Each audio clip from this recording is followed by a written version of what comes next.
अस्सलाम वालेकुम dear students, मैं हूं आपका chemistry teacher Mohammad Nawaz. Chemistry second year chapter number 2 S block elements को हम स्टडी कर रहे हैं, जिसमें लास्ट टाइम जो लेक्चर हम डिस्कस कर चुके हैं commercial preparation of caustic soda यानी कि सोडियम हाइड्रोक्साइड बाय या फ्रॉम नेल्सन सेल और डायाफ्राम सेल।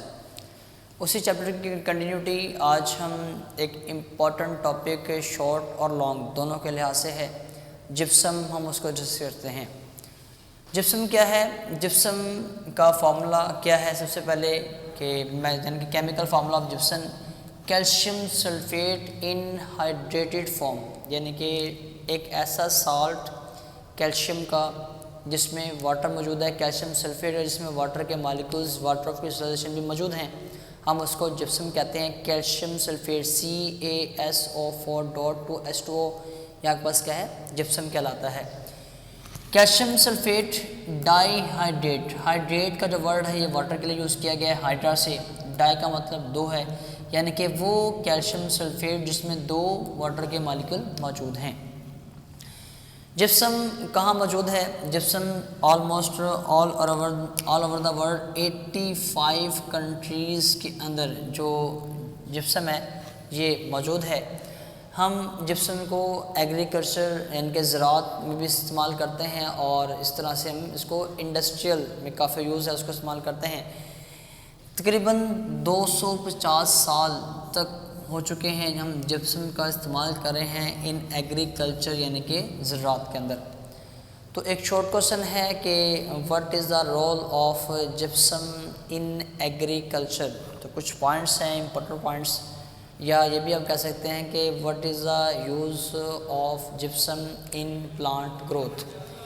तो याद रखिएगा हम जिप्सम को एग्रीकल्चर ज़राअत में क्यों इस्तेमाल करते हैं, क्योंकि जो जिप्सम है ये दो एलिमेंट्स का सोर्स है, यानी कि हम जिप्सम से दो एलिमेंट्स को हासिल कर सकते हैं बड़ी आसानी से। एक फार्मूले से हमें पता चल रहा है कि सल्फ़र को और दूसरा कैल्शियम को। तो कैल्शियम जो कि इसमें मौजूद है 23.3% और सल्फ़र जो मौजूद है 18.6%, हम इन दोनों को यूज़ करते हैं किससे? जिप्सम से as a source of calcium and sulphur के तौर पे हम एग्रीकल्चर में यूज़ कर रहे होते हैं। दूसरा हम कहाँ पे यूज़ करते हैं इसको? हम ऐसे एरियाज़ वो इलाका जाते हैं जहाँ पर जो मट्टी है उसमें शदीद किस्म की एक्सटेंसिव लीचिंग का जो प्रोसेस है वो हो चुका होता है। लीचिंग क्या होता है? आपाशी के दौरान, इरिगेशन के दौरान जो पानी है उसके बहाव की वजह से और जो पानी नीचे रस जाता है ज़मीन के अंदर, हम उसको लीचिंग कह रहे होते हैं। तो जहाँ पर कई सालों से कल्टीवेशन हो रही है, काश्तकारी हो रही है और इरिगेशन आपाशी का प्रोसेस जारी है, उसमें जो लीचिंग प्रोसेस जब बहुत ज़्यादा तक हो जाता है तो उस लीचिंग प्रोसेस के दौरान जो मिनरल्स हैं, जो आपके पास न्यूट्रिएंट्स हैं प्लांट्स को जो रिक्वायर्ड होते हैं, कैल्शियम और सल्फर वगैरह, उसकी कमी हो जाती है। उन एरियाज़ के अंदर हम जिप्सम का इस्तेमाल कर रहे होते हैं। स्पेसिफिकली शॉर्ट क्वेश्चन है, importance of sulphur for the plant growth. Sulphur क्यों ज़रूरी है प्लांट्स के लिए, या क्या डेवलपमेंट होती है प्लांट्स में सल्फ़र की वजह से?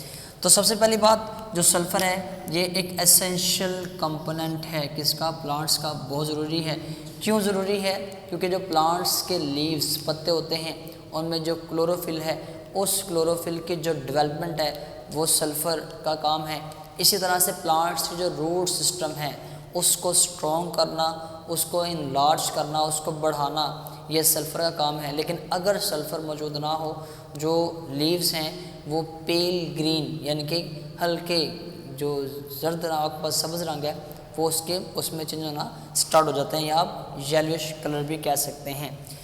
सल्फ़र क्या काम करता है? Sulphur influence on development of chlorophyll of plant leaves, यानी कि जो आपके पास पौधे हैं, प्लांट लीव्स हैं, उनकी अंदर मौजूद जो क्लोरोफिल है उसको इन्फ्लुएंस करता है, उसके ऊपर असरअंदाज होता है। अगर सल्फ़र की डेफिशिएंसी हो जाए, सल्फ़र की कमी हो जाए, तो सल्फ़र की कमी की वजह से जो आपके पास प्लांट्स के जो लीव्स हैं उनका जो कलर है वो पेल ग्रीन हो जाता है, यानी कि हल्का पीले ग्रीन कलर के हो जाते हैं। वो पीला भी स्लाइटली आपके पास पीलापन आ जाता है और साथ में ग्रीनिश कलर भी रहता है। कॉन्स्टिट्यूएंट ऑफ प्रोटीन, प्रोटीन के अंदर भी प्रोटीन जो कि एक मोस्ट इम्पॉर्टेंट पार्ट है लिविंग ऑर्गेनिजम्स का, उसमें भी प्रोटीन के अंदर भी सल्फ़र मौजूद है और इसके अलावा अदर कंपाउंड्स के अंदर भी सल्फ़र मौजूद होती है। एक और मेन चीज़ रूट सिस्टम को इनलार्ज करना, यानी कि जो सल्फ़र का काम क्या है कि ये प्लांट्स की जो रूट्स हैं, जो जड़ें हैं, इनको तो स्ट्रॉन्ग करता है, दूसरा उसको इनलार्ज बढ़ाता है। तो जो प्लांट की ग्रोथ है यानी कि इसके अंदर सल्फ़र का बहुत ज़्यादा अहम किरदार है। अगर हम इसको समराइज़ करें तो सल्फ़र ये एक एसेंशियल कॉन्स्टिट्यूएंट भी है। ये प्लांट में मौजूद लीव्स के अंदर क्लोरोफिल को इन्फ्लुएंस करता है, उसके पास असरअंदाज होता है और इसकी जो कमी है वो पत्तों को पीला कर देती है और ये रूट्स को इनलार्ज करता है, स्ट्रॉन्ग करता है। ये तमाम जो यूजेस हैं, ये बेसिकली जो रोल है ये एग्रीकल्चर में है जिप्सम का। आगे हम देखते हैं role of gypsum in industries, यानी कि जो सनत हैं, जो कमर्शियल एरियाज़ हैं, सनतें हैं, इंडस्ट्री हैं, उसमें क्या रोल है जिप्सम का। तो इसमें वार्डली लोग आगे हम जितना टॉपिक पढ़ेंगे वो role of gypsum in industry ही होगा। तो first of all plaster of Paris क्या होता है, कुछ डिफ़ाइन है, दो डिफ़ाइन है, एक प्लास्टर ऑफ पेरिस है और एक डेड बर्न प्लास्टर है। प्लास्टर ऑफ पेरिस क्या होता है, अगर हम कैल्शियम सल्फेट यानी कि अगर हम जिप्सम को कैल्शियम सल्फेट अगर हम जिप्सम को हीट करते हैं केयरफुली एट 100 डिग्री सेल्सियस, तो इस जिप्सम में से 3/4 ऑफ वाटर ये रेज कर जाता है। यानी कि अगर मैं यहाँ पे 2 मालिक्यूल लेता हूँ, जब कैल्शियम सल्फेट के 2 मालिक्यूल लेंगे, इसका मतलब है वाटर के इसके अंदर 4 मालिक्यूल्स हैं। 4 में से जब 3 मालिक्यूल्स निकल जाएंगे तो जो चीज़ बाकी बचेगी CaSO4 ट्वाइस H2O, इसको हम फिर क्या पढ़ते हैं, हम इसको प्लास्टर ऑफ पेरिस कह रहे होते हैं।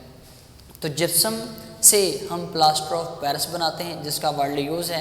प्लास्टर ऑफ पेरिस क्या है, जब जिप्सम को हम केयरफुली हीट करते हैं 100 डिग्री सेल्सियस पे, तो उसमें से 3 मॉलिक्यूल ऑफ वाटर वो एलिमिनेट हो जाते हैं, निकल जाते हैं, जिसके बाद जो चीज़ बाकी बचती है वो क्या है, वो प्लास्टर ऑफ पेरिस है। लेकिन अगर हम क्या करते हैं, जिप्सम को ही हम स्ट्रांगली हीट करते हैं एट 400 डिग्री सेल्सियस, तो तमाम वाटर के मॉलिक्यूल यहाँ से निकल जाते हैं। जो चीज़ बाकी कैल्शियम सल्फेट साल की फॉर्म बचती है, हम उसको डेड बर्न्ट जिप्सम का नाम देते हैं। चूँकि जिप्सम था, जिप्सम में से जितने भी वाटर ऑफ क्रिस्टलाइजेशन के मॉलिक्यूल थे, हमने उनको स्ट्रांगली हीट करके रिमूव कर दिया है, तो बाकी वापस क्या रह गया है, कैल्शियम सल्फेट, उसमें किसी किस्म का वाटर के मॉलिक्यूल मौजूद नहीं है, जिसको हम फिर क्या करते हैं, डेड बर्न्ट जिप्सम का नाम दे रहे होते हैं। Setting of plaster of Paris, setting क्या है, सेटिंग कहते हैं जमना, यानी कि प्लास्टर ऑफ पेरिस, जो हमने अभी पढ़ा है कि प्लास्टर ऑफ पेरिस क्या है, जिप्सम को 100 डिग्री सेल्सियस पे केयरफुली हीट करने से जब 3 वाटर के मॉलिक्यूल निकल जाते हैं, जो चीज़ बाकी बचती है वो क्या है, वो प्लास्टर ऑफ पेरिस है। प्लास्टर ऑफ पेरिस को कैसे जमाया जाता है, या प्लास्टर ऑफ पेरिस अगर जम जाता है तो उसका हम क्या क्या यूज़ कर सकते हैं जमने के बाद या उससे पहले। Plaster of Paris mixed with half of weight H2O, यानी कि आपका जो प्लास्टर ऑफ पेरिस है, जितनी मिकदार आप प्लास्टर ऑफ पेरिस के लेंगे उससे हाफ आपने क्या करना है, आपने इसको मिक्स करना है। किसके साथ मिक्स करेंगे, हम वाटर के साथ मिक्स करेंगे। It form plastic like viscous material, viscous हम कहते हैं गाढ़ा या चिपचिपा भी, चिपचिपा स्टिकी होता है, विस्कस कहते हैं गाढ़ा।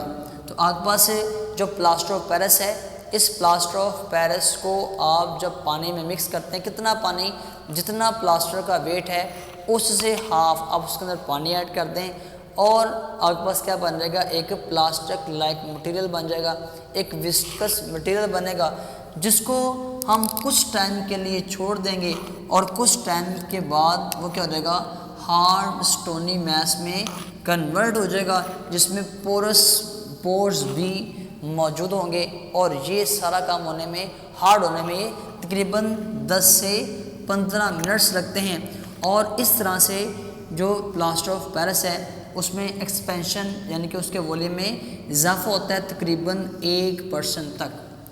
मैं इसको दोबारा रिपीट कर रहा हूँ यहाँ से कि जो प्लास्टर ऑफ पेरिस है वो किस तरह से हार्ड होता है। हम प्लास्टर ऑफ पेरिस को लेते हैं, उस प्लास्टर ऑफ पेरिस की क्वांटिटी के अकॉर्डिंग हाफ वेट हम ऐड करते हैं वाटर को, देन हम कुछ टाइम के लिए रख देते हैं। मिक्स करने के बाद तो वापस से प्लास्टिक विस्कस मटेरियल बनता है। हम उसको जब मज़ीद कुछ टाइम के रखते हैं 10 से 15 मिनट के लिए, तो उसके वॉल्यूम में इजाफा होता है और कितना 1% तक। हम इसको भी इस्तेमाल कहाँ पे करते हैं, तो हम इसको इस्तेमाल करते हैं मोल्ड्स के अंदर। मोल्ड्स कहते हैं सांचों को, यानी कि जिस तरह की आप कोई शेप बनाना चाहते हैं उस तरह की मोल्ड्स सांचों को लेंगे, उस सांचे के अंदर हम उस विस्कस यानी कि प्लास्टिक लाइक मटेरियल को ऐड कर देंगे, उसको छोड़ देंगे कुछ टाइम के लिए 10 से 15 मिनट के लिए, तो आगे उसका वॉल्यूम बढ़ जाएगा और जो भी मोल्ड्स हैं जिसमें जो एक्सपेंशन की वजह से वो उसका वॉल्यूम ऑक्यूपाई कर लेगा।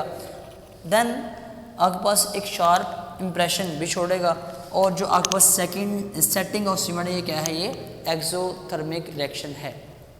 तो इसको हम समराइज़ करते हैं कि अगर आपके पास क्या है, अगर आपके पास प्लास्टर ऑफ पेरिस है, इस प्लास्टर ऑफ पेरिस में क्या ऐड करेंगे, हम वाटर को ऐड करेंगे। वाटर को ऐड करने से क्या हो जाएगा, ये प्लास्टिक लाइक मैस में कन्वर्ट होगा और प्लास्टिक लाइक मैस में कन्वर्ट होने में क्या होता है, इसको 10 से 15 मिनट्स लग जाते हैं।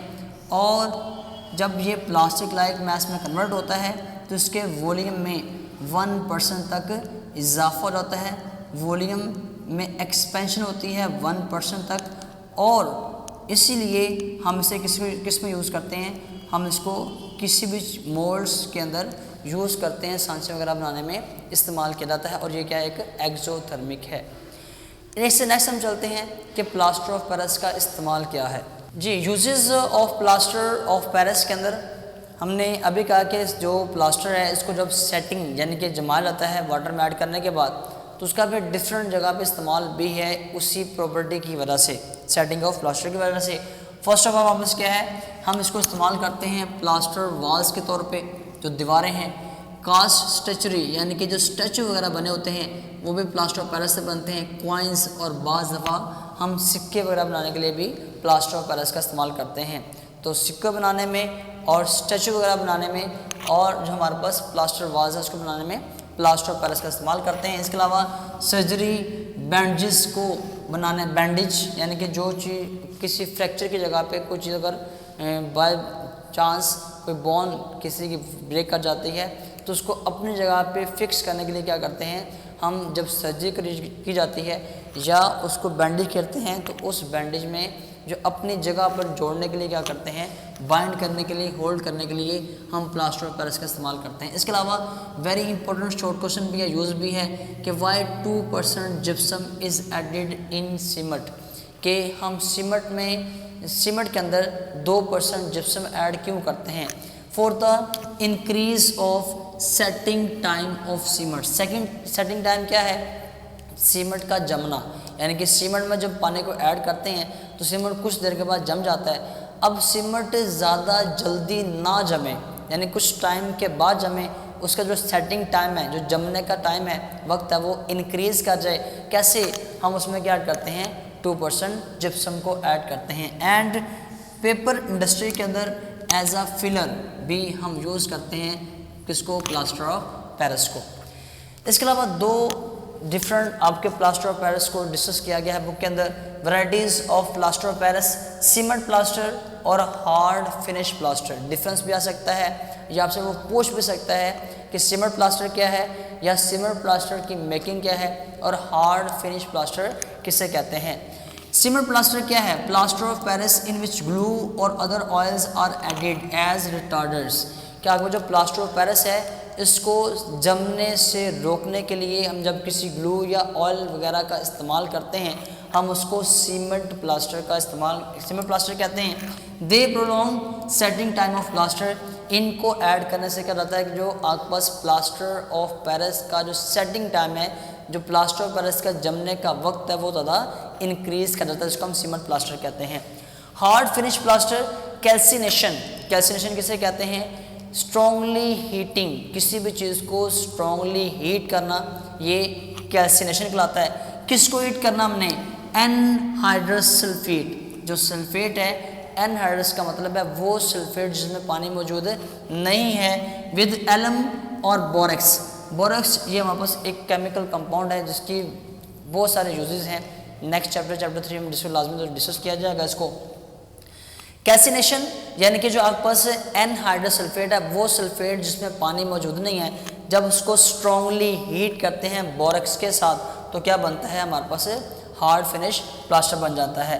सियारा जी हार्ड फिनिश प्लास्टर ये बहुत स्लोली जमता है, लेकिन जब ये काफ़ी टाइम के बाद जमना शुरू हो जाता है तो इसकी जो फिनिशिंग है वो काफ़ी ज़्यादा हार्ड होती है, लाइक अ स्टोन मैस। एक हार्ड स्टोन की तरह ये जमता है। जमता स्लो है, आहिस्ता जमता है, ज़्यादा वक्त में जमता है, लेकिन इसके जमने के बाद जो इसकी शेप है, जो आप इसका हार्डनेस है वो बहुत ज़्यादा होती है। कह रहा जी mixed with wood pulp and allowed to set in the form of boards. हम क्या करते हैं कि हम इस प्लास्टर ऑफ पेरिस को किस में ऐड करते हैं, वुड पल्प के साथ मिक्स करते हैं और इसको अलाउ करते हैं जम जाए, वापस करके बनता है ये बोर्ड्स की शक्ल इख्तियार कर लेता है। इसी वजह से हम इस हार्ड फिनिश प्लास्टर को इसमें यूज़ करते हैं कंस्ट्रक्शन बिल्डिंग्स के अंदर और boards of wall and partition, यानी कि अगर हमें पार्टीशन करनी है किसी भी चीज़ की तो हम इसका इस्तेमाल करते हैं हार्ड फिनिश प्लास्टर की, या जो बिल्डिंग्स की कंस्ट्रक्शन है उसमें यूज़ करते हैं, वॉल्स के तौर पे इस्तेमाल करते हैं, सीलिंग्स के तौर पे इस्तेमाल करते हैं, सारा क्या हमारे पास हार्ड फिनिश प्लास्टर है। तो ये तमाम आपके शॉर्ट क्वेश्चंस भी हैं। इंडस्ट्रियल यूज़ या role of gypsum in industry, ये आपका लॉन्ग क्वेश्चन भी आ सकता है, ओवरऑल जिप्सम भी लॉन्ग क्वेश्चन आ सकता है, लेकिन इसी में से ये तमाम शॉर्ट क्वेश्चन भी इम्पॉर्टेंट हैं। इसको याद रखिएगा, अच्छे तरीके से याद कीजिएगा, अपना ख्याल रखिएगा। अल्लाह हाफिज़।